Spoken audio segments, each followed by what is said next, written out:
Well, hello everyone and welcome to another exciting episode here at Larry's Tropicals. Today we're going to be doing a repotting on this beautiful Masdevallia specimen here. Masdevallias are one of the more easy to grow, so make sure if you're looking for the growing guide, check the growing guide. We did a video on that. I'll also post a link for your convenience in the description box below. But today we're going to be doing a repotting because, as you well know, orchids do grow, and although sometimes they grow slow, they do eventually need a repotting. And it has come time to repot this orchid here, so we'll be doing that. Now, there are a few things that make the growing medium a little bit different about the Masdevallias, so we're going to go through that.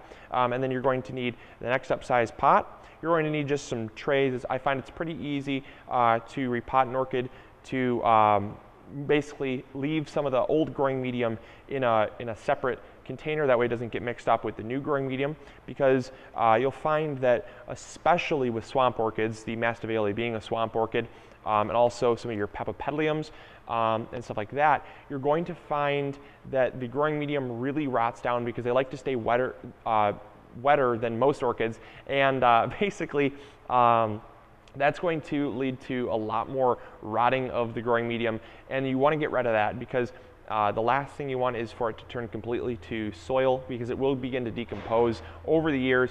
And so what you want to do is to get rid of that. So that's the first step once we get this all out. So that's why I find it's nice to have two trays so you can keep them separate.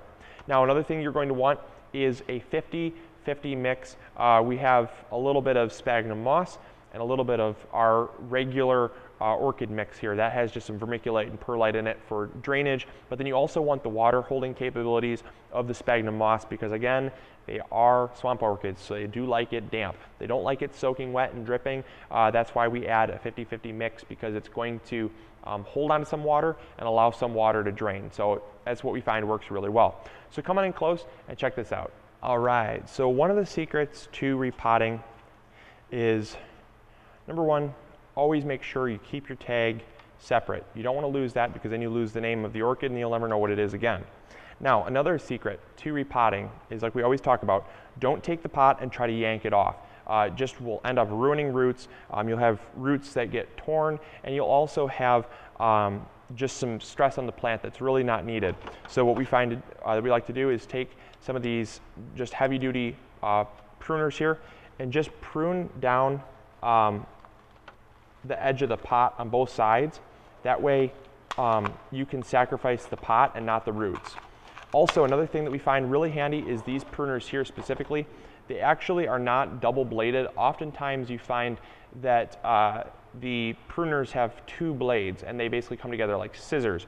These actually have one blade and kind of a guide here, this rounded guide. Make sure to find these pruners because these pruners here, you can actually stick the guide in the pot, and that way you're not cutting any roots when you go to cut the pot.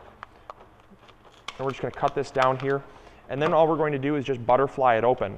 This should pop down like that, and now you have the plant exposed, and you can actually just peel the pot away without doing a whole lot of damage to the roots. As you can see, no damage at all. So what we're going to do is we're just going to kind of work this growing medium out, because it has definitely begun breaking down. We're going to work some of that away.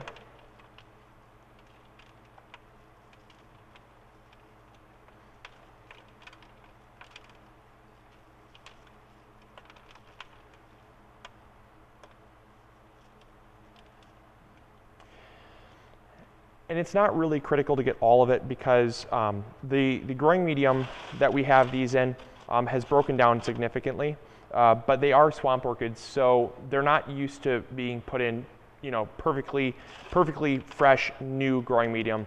You know, as you can see, this is pretty well broken down, and so if we take out some of it, it's still going to hold a lot of that moisture, which it's used to, so it's not going to be nearly as crucial as, say, like a Cattleya or a Phalaenopsis, that you want to make sure you get all of the growing medium out. So we've gotten a decent portion of it out, and then next what we're going to do is take our pot and like I said, about a 50-50 mix of our sphagnum moss and our regular growing mix here. Then what we're going to do is just make sure to stick this in. You don't want, another tip here is you don't want to go up a pot too large. Here's another pot here that I can grab. This would not be a good choice. This pot is too large, too much, whoopsie, too much space, too much free space, far too much. As you can see, it's like double the size. It's about 20% higher, 25% higher. So you have a lot more volume in this, just too much, and it's a little overkill for now. Orchids, you want to be a little more on the safe side and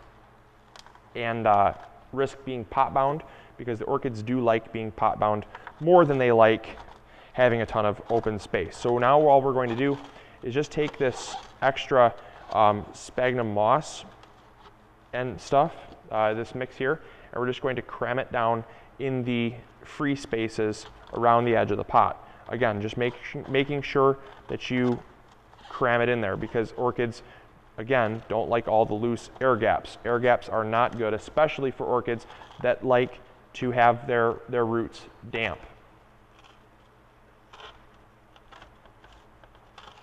All right, and that is simply how you repot your Masdevallia orchids. They're going to really appreciate that, and it just looks quite a bit more happy in this pot here. So make sure that you check out the growing guide of the Masdevallias. Obviously, that's going to give you additional tips and tricks on how to grow them to the best of its ability, and also this should help you as well.